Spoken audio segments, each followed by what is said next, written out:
my dear students, welcome to the class of Indian Partnership Act 1932. Today, our topic is about Section 51. Section 51 बात करता है बच्चे, what is about when the premium is paid by any partner और वो dissolution जो है time period जिस time तक उसने प्रीमियम पे किया है डिसोल्यूशन उससे पहले हो जाता है तो क्या उसको उस केस में रिफंड मिलेगा या नहीं मिलेगा, ये हमें सेक्शन 51 कहता है। तो सबसे पहले बच्चे आप एक कंसेप्ट समझिए, क्या होता है कि कोई पार्टनर, कोई पर्सन अगर एक पार्टनरशिप फर्म में एज अ पार्टनर आना चाहता है या उस फर्म का पार्टनर बनना चाहता है तो उसको कोई अमाउंट एज अ प्रीमियम या एज अ टोकन देना पड़ता है टू अदर पार्टनर्स। और ऐसा क्यों करना पड़ता है? क्योंकि जो अदर पार्टनर्स हैं जो उसको एज एन पार्टनर अपने पार्टनरशिप में इन्वॉल्व करेंगे तो उनको उनका जो शेयर है प्रॉफिट शेयरिंग रेशो वो कम हो जाएगी। They will sacrifice something to take new partner inside and when they sacrifice their ratio तो just to pay and gratitude towards them, हाँ जो न्यू पार्टनर है वो एक प्रीमियम मनी पे करता है कि ये एक ऐसे नेचर की अमाउंट है कि आप लोग मेरे आने से अपना शेयर सेक्रीफाइस करोगे तो मैं पहले ही आपको एक प्रीमियम पे कर रहा हूँ टू थैंक यू या to show my gratitude that you are taking me inside and allowing me to share profits with you all. So that's the premium.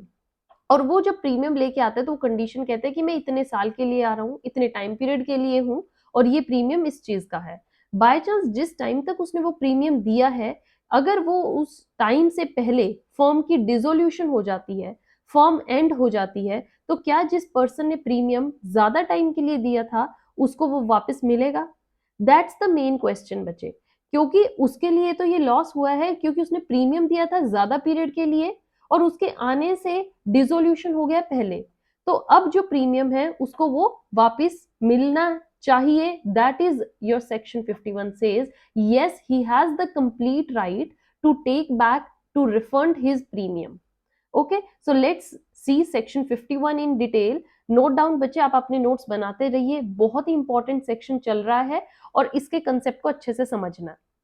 That if a partner page a premium, अगर कोई partner premium लेकर आता है to become a partner, भाई उसको अगर किसी firm का पार्टनर बनना है उस वजह से वो कोई अमाउंट एज अ प्रीमियम लेकर आता है for certain specified fixed term. Okay, fixed term या पीरियड के लिए अगर उसको बनना है एज अ पार्टनर। लेकिन क्या होता है जो पार्टनरशिप है that ends before that period, वो उस पीरियड के खत्म होने से पहले ही पार्टनरशिप एंड हो जाती है या पीरियड एक्सपायर होने से पहले पार्टनरशिप कंप्लीटली डिसॉल्व हो जाती है, देन दैट पार्टनर, जिस पार्टनर ने प्रीमियम पे किया था, is entitled to return sorry refund the premium. वो एंटाइटल्ड होगा, उसके पास पावर होगी कि वो अपने प्रीमियम की डिमांड वापस कर रख सकता है, वो रिफंड मांग सकता है कि मुझे मेरा रिफंड दीजिए। ठीक है, क्योंकि मैं बोल के जब आया था तो मैंने ये बोला था और अब आपने पहले ही डिसॉल्व कर दिया, या तो मुझे लेते नहीं एज अ पार्टनर, लिया तो मेरा प्रीमियम मुझे दीजिए। बिल्कुल सही बात है। Next, that amount of premium जो वो लेकर आया बच्चे, दैट टू बी रिफंडेड, वो उसको रिफंड की जाएगी, will depend upon the terms of which he become partner, किस टर्म पे वो पार्टनर बना था, and also there will be checking of length of time for he which he was partner, means वो कितने टाइम तक पार्टनर रहा है। एक एग्जाम्पल लेते हैं बच्चे कि सपोज कीजिए पार्टनर आता है, वो आता है देन ही विल से कि मैं 2 years तक है अपना प्रीमियम दे रहा हूँ, मुझे 2 year तक आप पार्टनर रखिए, अदर पार्टनर्स को अलाउ कर देते हैं। लेकिन 1 साल के अंदर ही क्या हो गया है, डिसोल्यूशन हो गया, पार्टनरशिप एंड हो गई, तो जो रिमेनिंग 1 year बचा है वो उसका रिफंड मांगेगा। That is what the length of time for which he was partner. जो 1 year तक वो रहा है उसका नहीं मिलेगा, बट रेस्ट का उसको रिफंड मिलेगा। इजी कंसेप्ट बच्चे। It says that the amount of premium to be refunded will depends upon the term and also the length of time जिसके लिए वो पार्टनर रहा है।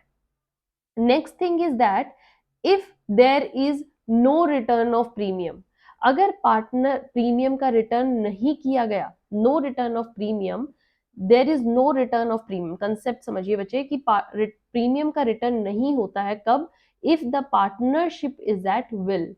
अगर कोई पार्टनरशिप विल के थ्रू बनी है तो वहां पर प्रीमियम का रिटर्न नहीं होता। क्यों नहीं होता? क्योंकि as you all know that if partnership is at will, that means any person, any partner can dissolve the partnership. He can become, he if he don't want to continue that partnership, he can tell his intention और वो वहीं पर ही partnership को खत्म कर सकता है।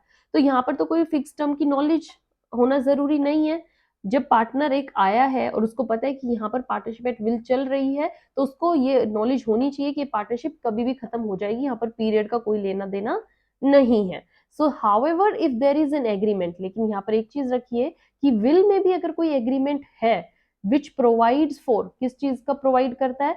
For refund of premium, कि यहाँ पर आपके प्रीमियम को फिर भी रिफंड कर देंगे, तब तो भैया आपको रिफंड करना पड़ेगा, क्योंकि एग्रीमेंट इज ऑलवेज सुपीरियर। और एग्रीमेंट अगर कह रहा है कि विल में भी आपको रिफंड मिलेगा, तो रिफंड तो मिलेगा ही मिलेगा। Right now there is one exception of section 51। अब आप कहोगे एक्सेप्शन तो मैम विल की भी, विल भी एक्सेप्शन भी होता है जहां पर आपको प्रीमियम पे नहीं किया जाता बट एग्रीमेंट के अकॉर्डिंग मिल भी जाता है रिफंड। बट सेक्शन 51 में जो कंसेप्ट है यहाँ तो आपको मिलेगा ही नहीं। क्यों नहीं मिलेगा? देखिए, in these following exceptional cases, even though जो पार्टनरशिप है that is for the fix term, हमें पता है कि फिक्स टर्म की पार्टनरशिप होती ही होती है। और अगर फिक्स टर्म की थी लेकिन उसमें भी क्या हुआ, प्री मेच्योर डिसोल्यूशन हो गया, मींस फिक्स टर्म से पहले ही डिसोल्यूशन हो गया, तभी भी आपको रिफंड नहीं मिलेगा, नो रिफंड। एक्सेप्शन का मतलब यही है ना, क्योंकि 51 हमें कहते हैं रिफंड मिलेगा, बट एक्सेप्शन है तो मतलब यहाँ पर रिफंड आपको नहीं मिलेगा। वो कौन से केसेस हैं? Let's study. The very first is that when dissolution occurs by death of a partner.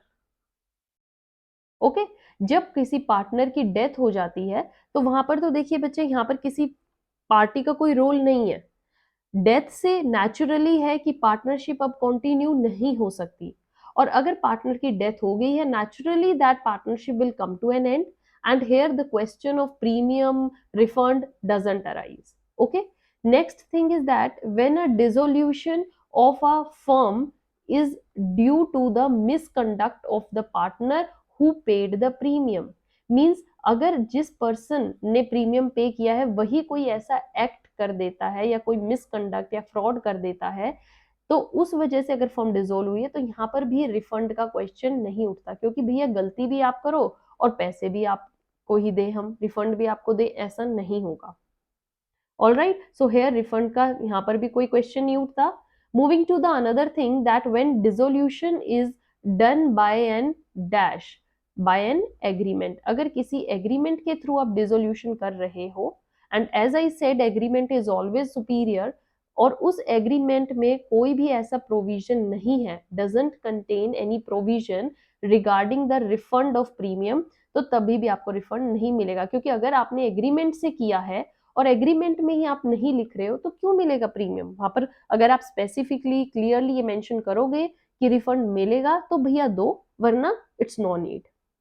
Okay so this is all about section 51। Very very important बच्चे, सेक्शन 51 क्या कहता है कि अगर कोई पार्टनर स्टार्टिंग में कोई प्रीमियम अमाउंट लेकर आता है एक पार्टनर बनने के लिए कि मैं इतने टर्म तक पार्टनर हूंगा और मेरा प्रीमियम ये है, बट अचानक से अगर पार्टनरशिप जो है पहले ही एंड हो जाती है उस टर्म से पहले, तो यस उसका कंप्लीट हक बनता है कि वो अपना पार्टनरशिप का रिफंड लेकर जाए। बट इफ कुछ कंडीशंस ऐसी भी रहेंगी जहां पर उसको रिफंड नहीं मिलता, सपोज कीजिए अगर पार्टनरशिप एट विल है वहां नहीं मिलेगा, या फिर डेथ हो जाए किसी पार्टनर की, या फिर कोई फर्म की में मिसकंडक्ट उसकी वजह से ही हो इसलिए डिसॉल्व हो गई हो, या एग्रीमेंट के थ्रू आप डिसॉल्व कर रहे हो और उस एग्रीमेंट में आप मेंशन नहीं कर रहे। सो this is all about section 51. I hope now it's completely understood to you. This is very very important. Keep writing, keep sharing, keep learning, and stay tuned. Thank you.